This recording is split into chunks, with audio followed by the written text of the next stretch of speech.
Meneo eba beche asembi. Meneo eba becha asembi. Asen na yeba beche ne ye opanyin bi a na oye honhom.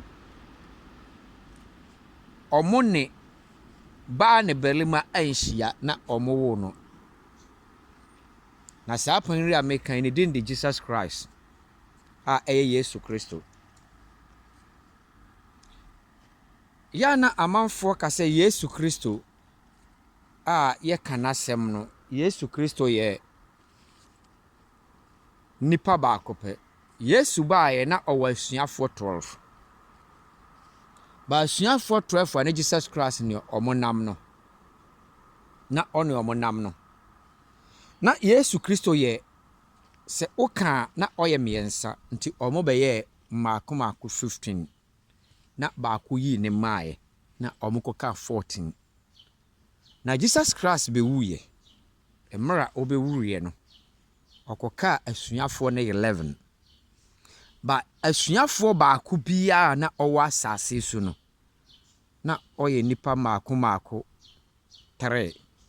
Ene wa man biya no onama oye miensa. Because na Yesu Kristo ye nyame agya na oba na sunsun konkron ti emra ba ne koye no. Okokoka agya no woni sunsun no. Nti osuani bia onam no na agya ka ne ho ne oba ne ka ne ho. Sunsun ne ka ne ho because oba ne de ko. Because mra okọ no ode agya ne ba ne honhon ne gya.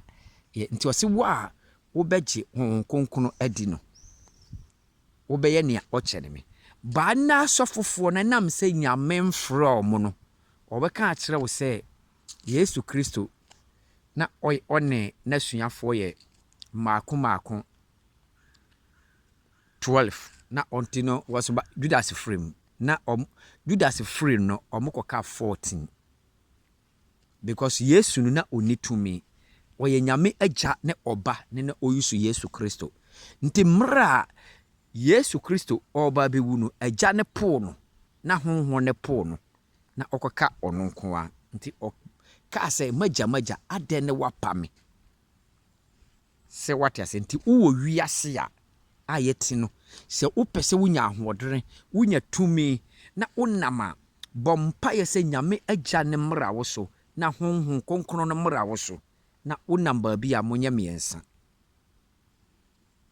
nya me pese me kasa kire mo ne asofofo no kura nyina no aya ne ahinta wo mo na Yesu Kristo ne asuafo ne nye okan be ho ane be nye 13 ansa ne Yesu Judas yo na okan omo ho ane omo ye 15 because nyankopon honhon ka ne ho na sunsun ne ka ne ho na Yesu Kristo dantamu nti ne omo ne kwanturo no nti nipa bia wo hia nyame agya no na sunsun konkron no se ebetaache wo ene tambia wo nama wo tumi menim se wo bekai na wo besua wo follow me a mekire wo nyankopon na sema mu oduru eye secret a Ghana asofofo nim anye book ne yede nyame adwuma eye mpaye na Awurade se manfa mfiri soro amawa wontim enye ne awoped no nti na yebɔ mpaye ne nuru ba bia because ye nko ane yebɔ mpaye no ye ne dia odekɔ ye ne dia okwanturo mpaye no nti sua saade we